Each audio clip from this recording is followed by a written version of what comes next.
It is the year 1298. Inside a dark prison in Genoa, a man begins telling a story that sounds impossible. He claims he crossed deadly deserts, entered the palace of Kublai Khan, saw cities richer than Europe could imagine, and discovered money made from paper and black stones that burned like wood. His name was Marco Polo.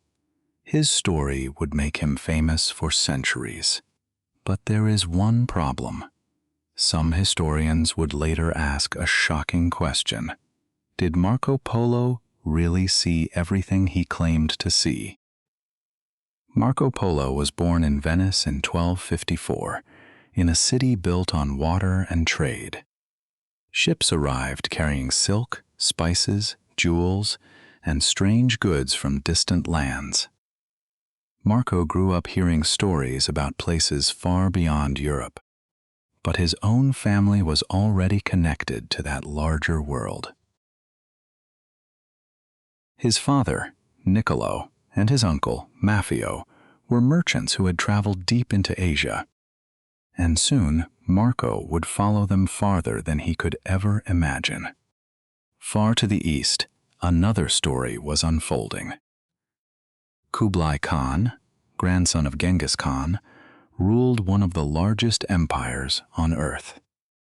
His power stretched across vast parts of Asia, including China, where he became emperor of the Yuan dynasty. Marco's father and uncle eventually reached his court. According to their account, Kublai was fascinated by the distant world of Europe and asked them to return west with messages. Years later, they came back to Venice, and this time they would not travel alone. In 1271, Marco Polo left Venice with his father and uncle. He was only 17. There were no trains, no maps showing the full road ahead, and no easy way home. Before him lay thousands of kilometers of mountains, deserts, rivers, and unfamiliar kingdoms. Most people in Europe would never travel far from home. Marco was about to cross an entire continent. And before Marco reached his destination, the road would nearly swallow him in mountains, deserts, and a world Europeans barely knew existed. Marco and his companions followed the great trade routes we now call the Silk Road. But this was not one road. It was a vast network linking Europe and Asia. Caravans carried silk, spices, horses, gold, glass, and precious stones across thousands of kilometers. As Marco traveled east, everything changed around him. Languages, clothing, food, religions, and cities.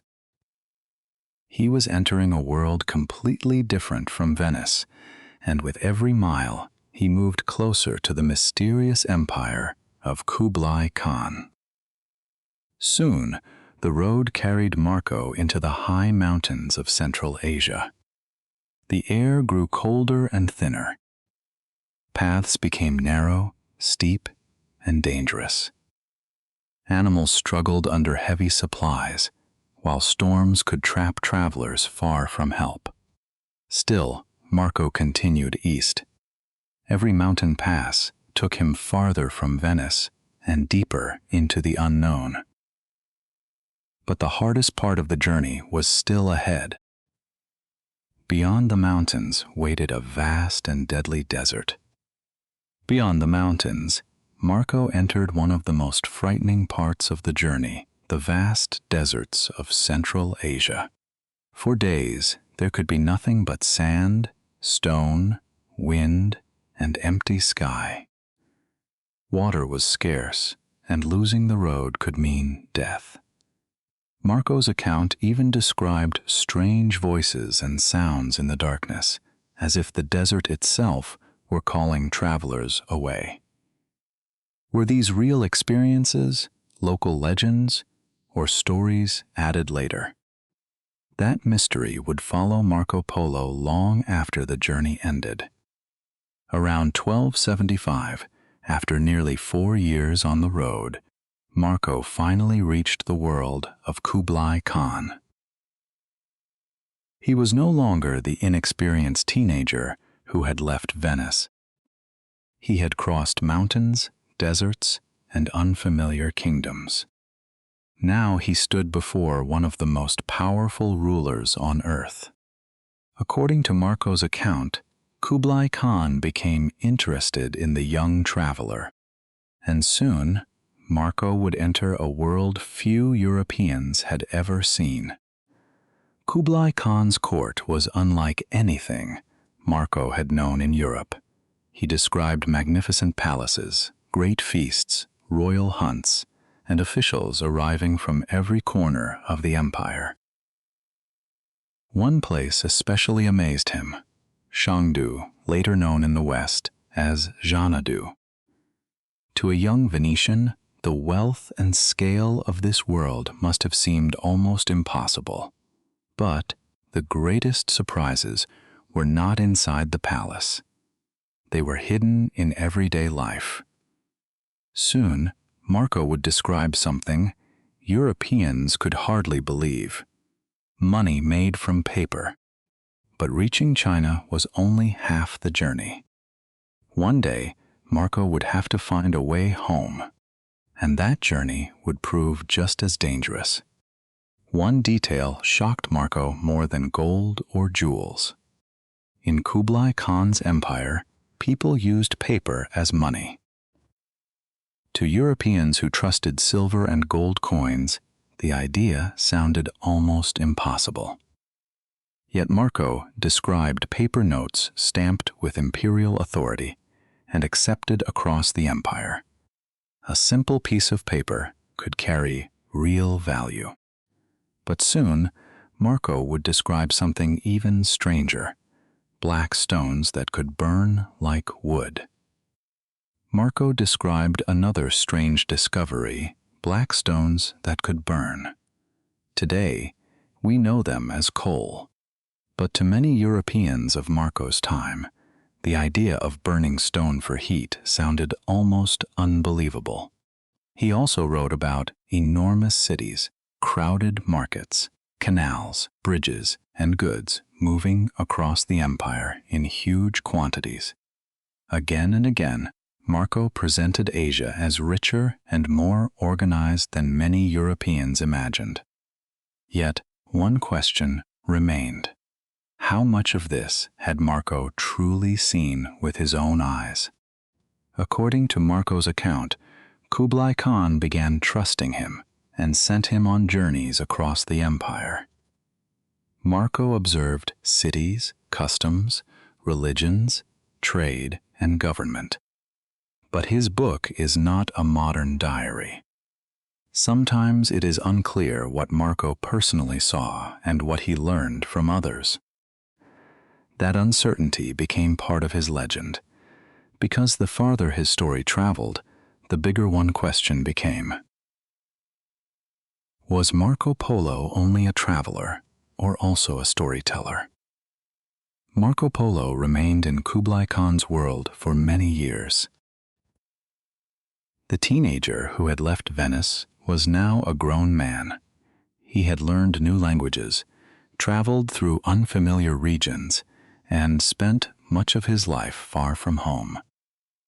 But after years in the East, Marco, his father, and his uncle wanted to return to Venice. There was one problem. Kublai Khan was reluctant to let them leave. Then, an unexpected opportunity appeared. One that would send Marco on another dangerous journey, this time across the sea. The opportunity came through a Mongol princess. She needed to travel west to Persia for marriage, and the Polos joined the journey. Around 1292, they left China by sea. Their ships passed through Southeast Asia and across the Indian Ocean, facing storms, disease, and months of dangerous travel. Many people did not survive such voyages. Marco did, and after more than 20 years away, Venice was finally waiting ahead. In 1295, Marco Polo finally returned to Venice after nearly 24 years away.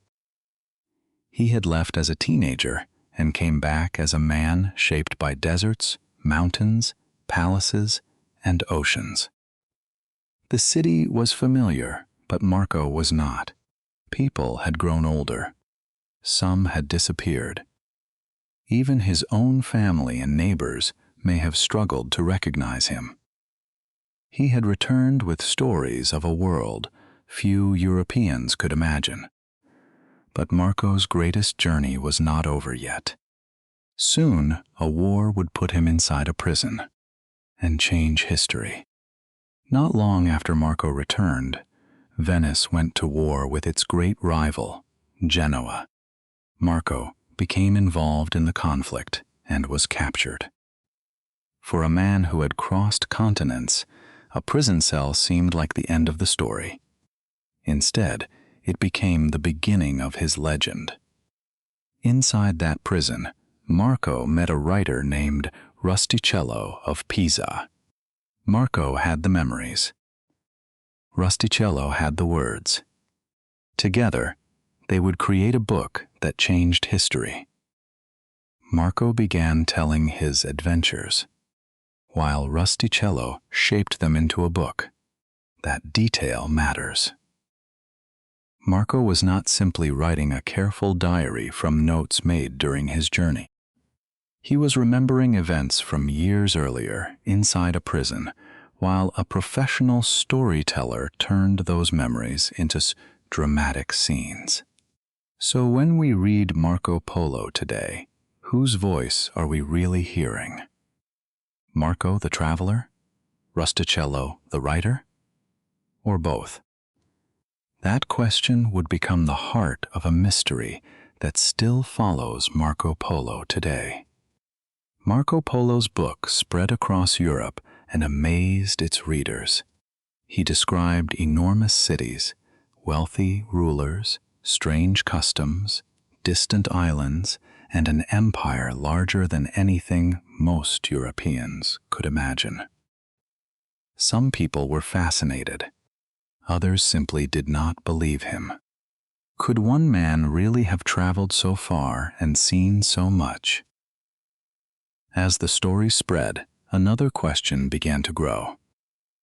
Not about what Marco described, but about what he strangely left out.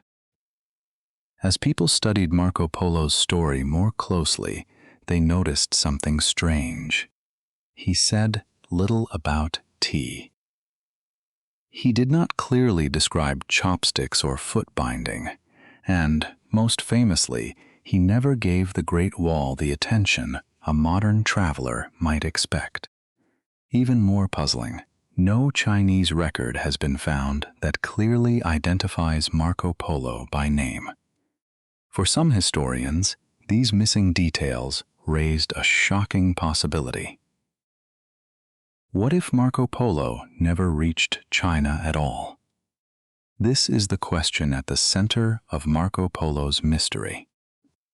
Some historians have wondered whether he truly reached every place described in his book, or whether he collected stories from other travelers along the way.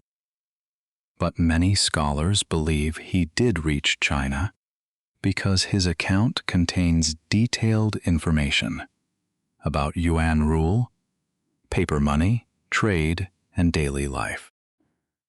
So perhaps the real mystery is not whether Marco traveled, but which stories he saw himself and which he only heard. The Great Wall seems like powerful evidence against Marco Polo. How could a traveler cross China and never describe something so famous?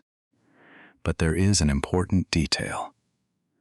Much of the massive brick wall we recognize today was built or rebuilt during the Ming Dynasty, after Marco's lifetime. Under Mongol rule, older walls also had a different military importance. So Marco's silence does not prove he never reached China. Sometimes history looks suspicious only because we judge the past through modern eyes. But there is another side to the mystery. Some things that sounded unbelievable to Europeans were actually real. Paper money existed.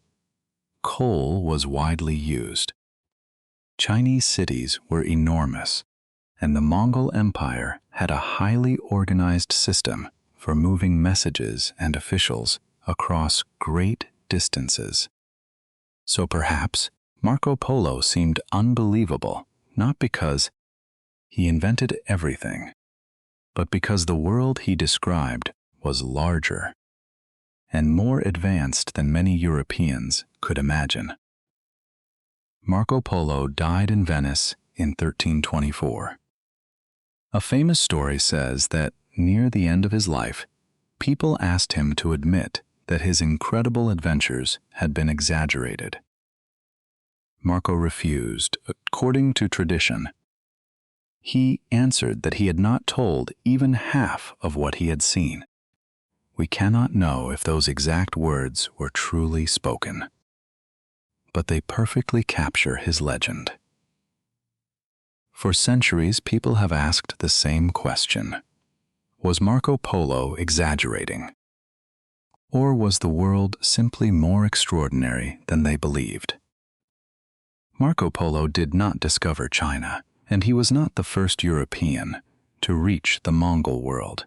His true importance was different. His book gave European readers a vivid picture of Asia, its cities, wealth, rulers, trade, and enormous distances. For people who would never travel there, his stories made the East feel real. And generations later, one famous explorer would read Marco's book very carefully. His name was Christopher Columbus.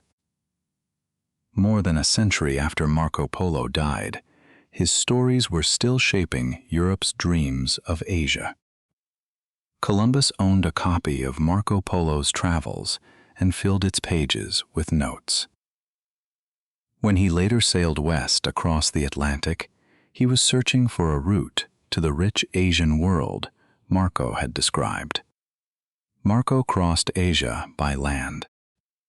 Columbus searched for it by sea, and in a strange way, one traveler's story helped inspire another journey that would change world history.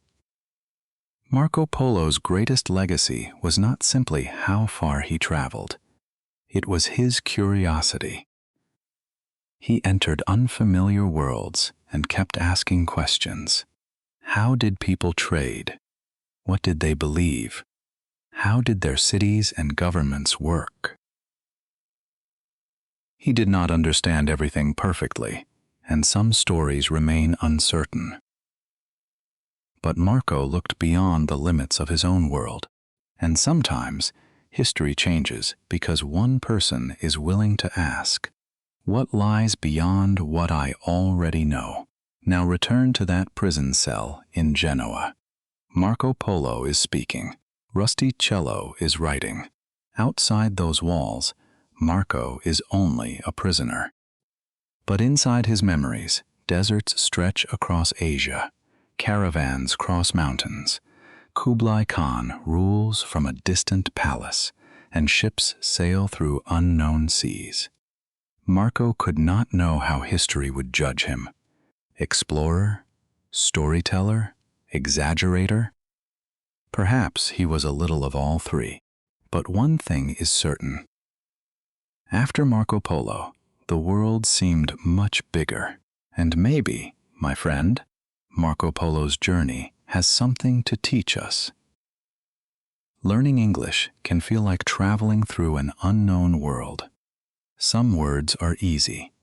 Others feel like mountains or deserts. But you do not need to learn everything at once. Marco crossed Asia one road at a time. You can do the same. One story, one sentence, one new word each day. Just keep moving forward, even when the road feels difficult. Before we finish, my friend, I want to ask you one simple question. Do you believe Marco Polo told the truth? Write yes or no in the comments and tell me why. Maybe he truly saw the extraordinary world he described. Maybe some stories grew larger through memory and retelling. Or perhaps the truth lies somewhere in between. This is InkWell English.